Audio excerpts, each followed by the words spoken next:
a play from... This is Luddenden, West Yorkshire. Daniel Annison quite often comes up here to draw his village in the valley. He loves it all. But he's most often down in the centre of things with his friends. Let's meet 4 of them. They're on the playground, which they call the park. Here's Joanne and Karen. Karen's brother Gary,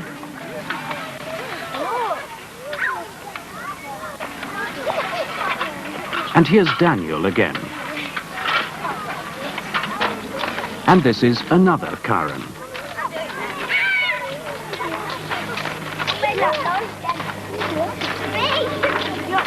Daniel and his friends all go to the village school.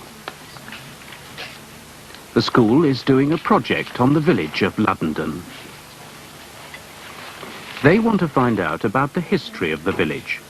They ask questions, read books, find old pictures of Luddenden, draw parts of the village, write down what they find out, and make pictorial maps.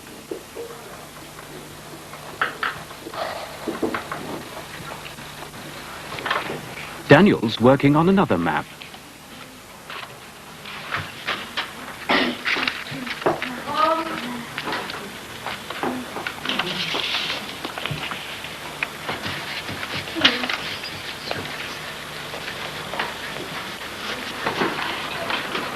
That's all in.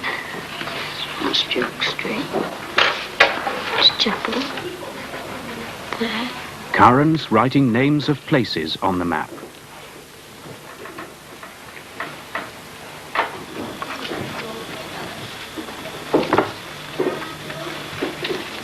Have you ever made a pictorial map of where you lived? This one looks very nice now all the work's finished. In this programme, we'll look at some of the most important places on the map of Luddenden, like the school, and Church House, which is the village hall, the post office, and the Lord Nelson Inn, where Gary and Karen live. There are lots of interesting places here. Luddenden Brook. Whilst I was making my picture of the river, I noticed it is different coloured in different places. It is green and brown, not blue, as many people think water is on pictures. Wherever there is a stone in the water, just sticking out a little bit, the water swirls round each side. When there are stones under the water, they send bubbles of air up. The pack horse. The pack horse was the only means of transporting goods over the rough cobbled roads and along tracks across the country. They usually went in teams roped together. They had to climb and descend steep, often slippery routes. Luddenden Church. Luddenden Church is a big building with an old graveyard. The church is a blackish grey colour because of the dirt and smoke in the air. Joanne Wade is copying out her writing for a special display of the school project.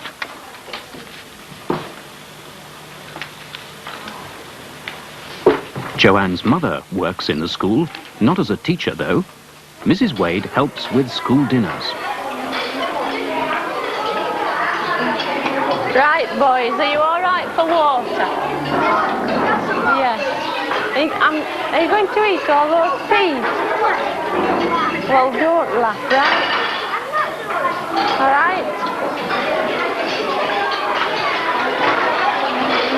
Well, your water should be shared out. You know that, don't you? Joanne Wade says this about living in Luddenden. I think it's a very nice school, and there's lots of friendly children there. I like living here because there's parks and there's a shop near to us, and I like going down for my mum, and that there's brownie events and all that. Joanne lives here at the end of an old row of cottages built for weavers to live in about 140 years ago. Yorkshire's a famous county for woolen cloth weaving. The village has grown since Joanne's home was built. Now there's an estate opposite where her grandparents live. It's really modern in my grandma's house, but in ours it's really old-fashioned. This large van comes to the village every other Wednesday. People look forward to its visits. What do you think it might be?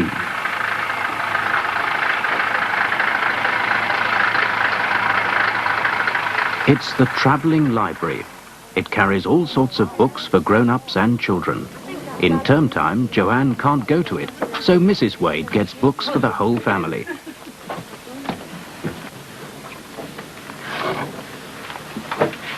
If you live in the country, it can be difficult to get to a library in the town. So travelling libraries which bring books into the villages are very useful. 2 people work in this van, the librarian and the driver. They stop at lots of different places in the village.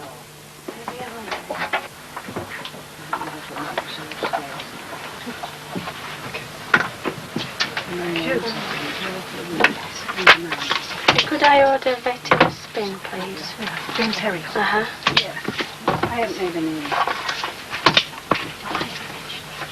Thursdays are important days when the old age pensioners go to Luddenden post office to collect their pensions. Some OAPs aren't well enough to do it though, but in a village there's always someone who will help. How is your father? Oh, he's not too good. Oh, dear. He's not really fit to collect the pension now. No. He was There's failing his his off dad, days and his yes. good days.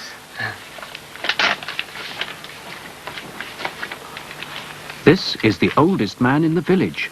He's 82 and he's quite well enough to collect his pension. But this isn't just a post office, it's a general grocery shop too. Some villages haven't got a shop at all. Perhaps you can work out why that is. What about these footballers? Yes. Geoffrey Hurst has worked here all his life. First he helped his parents, who used to run the shop, and now he runs it himself. That seems to help. Jeff's wife Joyce shares the work with him. They know all the villagers, and the little shop is a friendly meeting place. Thank you. And a pack of kitchen rolls, please. The blue ones, is that Yes, right? that's right, Joyce. Thank you. And coming over Luddenden Bridge, here's another person who's well known in the village.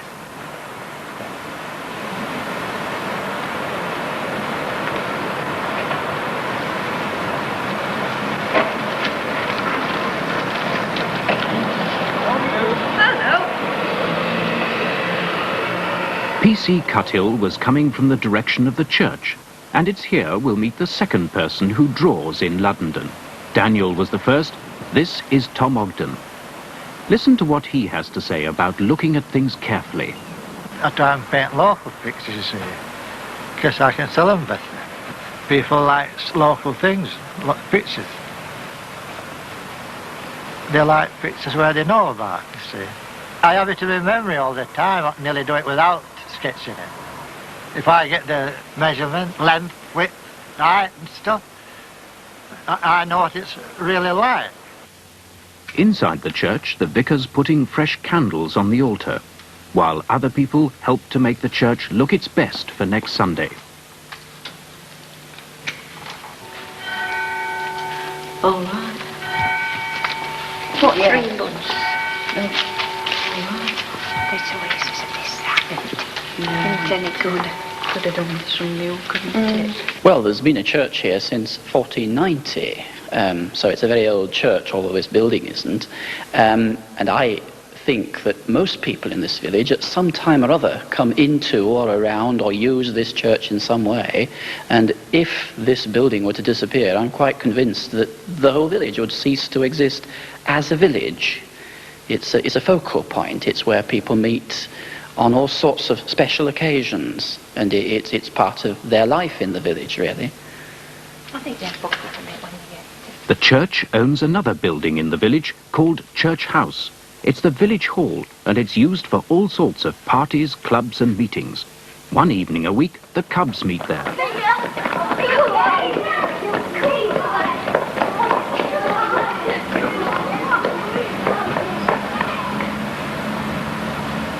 Daniel and Gary both belong to the Cubs.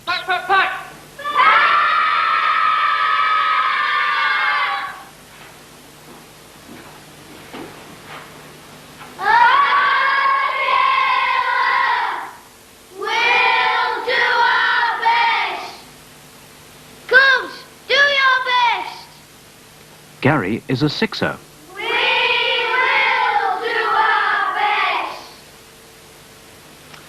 Right, when I call your names out, you can bring your subs out, give them to Kai, and salute smartly, and then fall back in. Daniel Addison. Daniel is a seconder. Robin Hollins. Chris Marsden. Glyn Powell. Gary Scroby. Gary and Karen live opposite the church in the pub because their parents run it. My dad is the landlord of the Lord Nelson Inn, so I live there. It is quite a famous old building. It was first built as a private house in 1634, and the initials GGP for Gregory Patchett are carved with the date over the door at the side of the kitchen windows. The thing I'm pleased about in coming here is the fact that the kiddies are settled into the village. They're doing well at school, which is what you work for anyway. And we're in a pub which is, I enjoy the pub in as much as the public's good. The kind of people who I enjoy. I think you find that real locals, you tend to look on as friends. Yeah, that's true. You and make a lot of of course, it's such a caring community around here that everybody's involved with everybody else. Everybody knows everybody. If somebody's ill, everybody gets to know about it. Nobody's lost. And the children have lots of friends, haven't you? Yeah. And what about your footballing? Tell us about the first match you played. Lost. What do you lose by? 12-0. I thought you played soccer. And what was second match? Lost. What? 18-1. What about the third match? Lost. What was that? 9-2. And what about the fourth match? Lost. I thought you'd won that one. No, lost. 6-0. Everyone I don't really think so. It's quiet, isn't it? Well, it has been, yeah. Jack and Beryl run a friendly pub where people like to come to meet. If they work in the village, they can come to the Lord Nelson for a midday drink and a sandwich.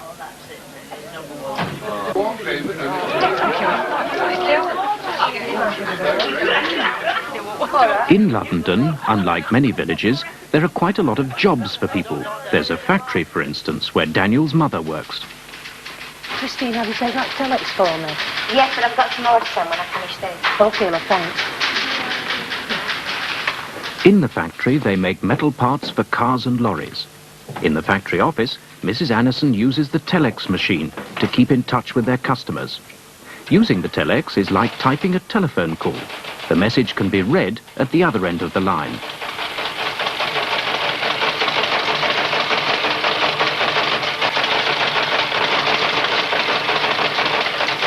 Well, I live and work in the village. I haven't always worked in the village, but for about the past 6 months. And really, since I've started to work in the village, I very rarely move out of it. And it suits me very well. It works very well for me. At the end of a working day, the factory workers cross the road to the newsagent to pick up their copies of the local daily paper. Vinny, there you are. Thank you. The paper keeps the villagers in touch with what's happening in West Yorkshire. It's published in Halifax, a big town about 5 miles away. There you are, Harry. Thank you. Thank you. There's another big workplace in Luddenden, a mill, which is a Yorkshire word for factory. It's a cloth mill. Murgatroyds have made cloth in Luddenden for over 200 years. Old weavers' cottages like Joanne's were built to house all the people who came to work here. Murgatroyds make worsted, a sort of material that's used for policemen's or soldiers' uniforms. Quite a number of villagers have got jobs in this mill, but lots more people come from the towns like Halifax to work here.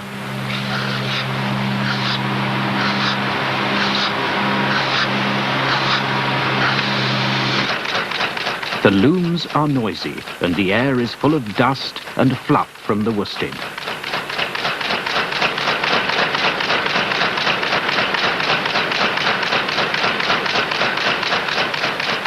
But all the time, peaceful Luddenden lies down in the valley. No wonder so many artists draw the village. Here's our third one, Geoffrey Koning. Like the children, he draws pictorial maps, but his are printed and sold. Pictorial maps are something I've wanted to do for many, many years, and only in recent years have I been able to afford the time and feel I had the experience to do them properly. Because in each pictorial map there could be anything from 100 to 200 tiny illustrations. I'm first of all concerned with getting a general visual impression of the building in its correct proportions. When I've completed this sketch, I do know that I can draw it up as a much more finished work. I can see from the style of the windows, particularly the upper windows, that this is absolutely typical of 17th century, early 18th century weaver's cottage windows. The weaver working at home needed light on his loom, so his window was large as there was no electric light. How carefully the artist looks at the building so as to draw the shapes and shadows properly. And he must notice what the building's made of. Being in the country, you might expect to see farms. Luddenden has a few, but they're small. Karen lives on one, and she's got a personal interest in it. I have 2 hens and 5 bantams.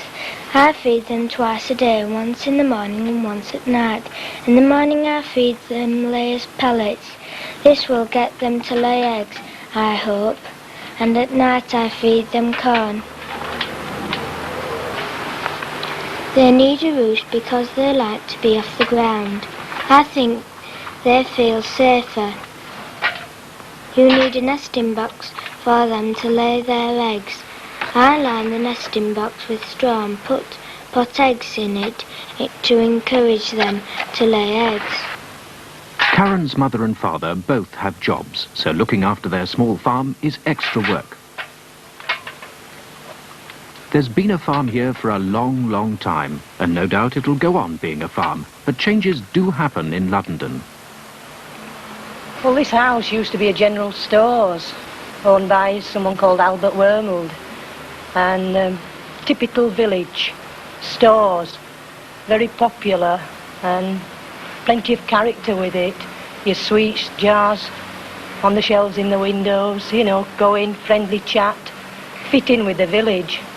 And then 6-7 years ago he retired, someone bought it and converted it into a house. It's a shame really that it weren't a village stores. It fit in typically, and personally I'd like to see it back again. His wife, by the way, also had a greengrocer's shop just round the corner, the bottom. That's also disappeared now, and seems such a pity that things have disappeared. I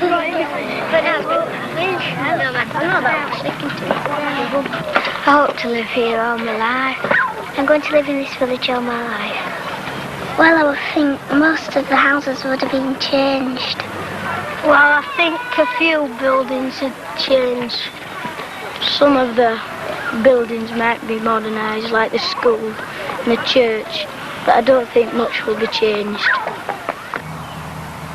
One programme can't possibly tell you all there is to know about Luddenden, let alone all the thousands of other villages in the country. Each village is different. If you go exploring some for yourselves, you might make some exciting discoveries.